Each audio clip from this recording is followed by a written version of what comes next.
Morgan, we're doing it. I'm going through that 152 reads list, and I finished 3 of them. So let's just tell you about them. I started off with Muriel Sparks' The Girls of Slender Means. It is about a boarding house in London, kind of late World War II sometimes, so it's all these girls of slender means who all live in a boarding house together, and they it's pretty funny, basically, just like a couple women doing their best to kind of use their meager abilities, concerned with boys and things like that, despite the war happening. I've been going through a lot of Muriel Spark, and I loved The Prime of Mystery Brody.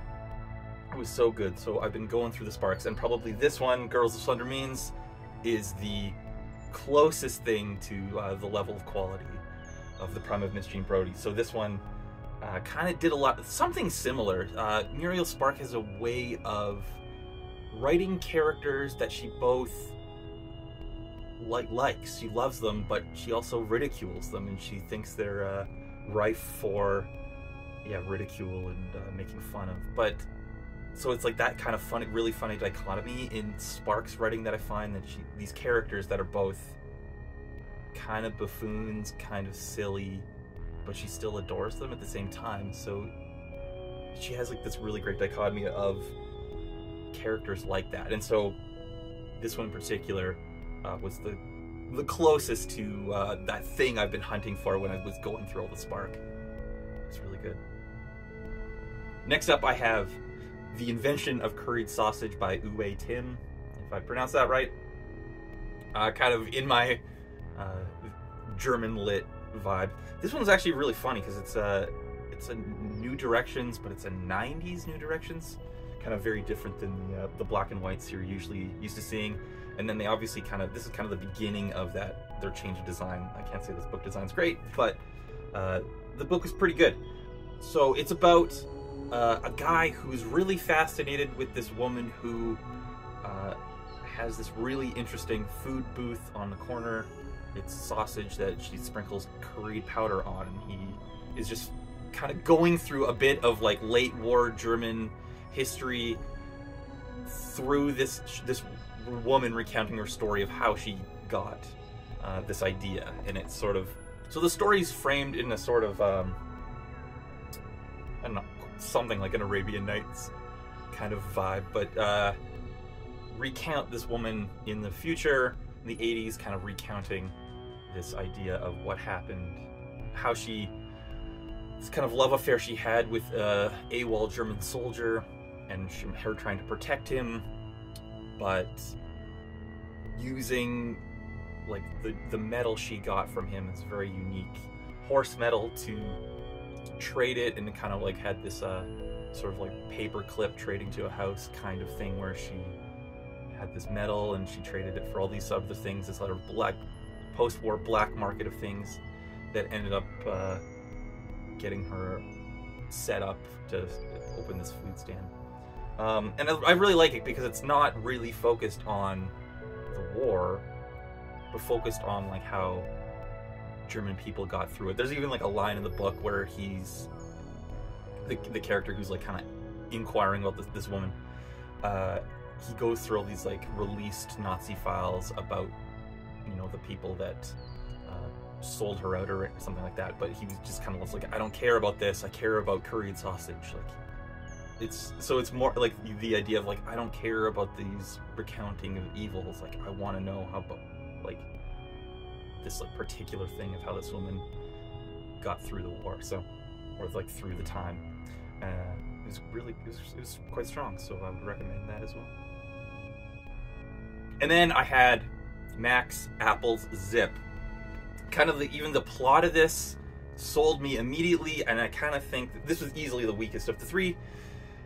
It even has a Tom Robbins quote on the front, kind of really, so that would lead me to believe it's going to be something of a funny adventure, and it was weirdly, for the plot of it, weirdly free of laughs.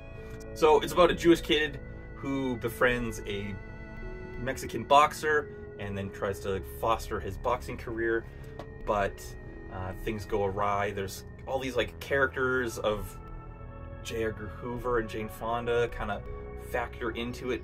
So like it should be really funny, but it's kind of just free of jokes. Kind of reminds me of Stanley Elkin's Boswell quite a lot, even though Boswell's about professional wrestling, but kind of the way, especially like it's very Jewish, but also kind of like this big show business thing of boxing or pro wrestling. Those two kind of things like factored into it. So very similar to that, but I think Boswell was better. Yeah, for what it is, it should have been way funnier, because the short story collection of his I did read. I thought it was Origin of America. That's actually still sitting on the shelf. It's Free Agents. That one, it had some strong stories, so I thought it would have been more. So I guess I can kind of see why this one is no longer in print. It just didn't quite do it for me. It was good. It was fine, but not unreal. But that brings us to reading more books. So that's 3 of the 150 that I managed to smash out, and we're continuing it on. I really should have done this before, right, maybe on the year end, so I could say like this was a 2023 type project. But no, we started it in October, so now we're kind of running through it. I did 3 last time. I think I'm only gonna do 2 this time, but let's see what we get.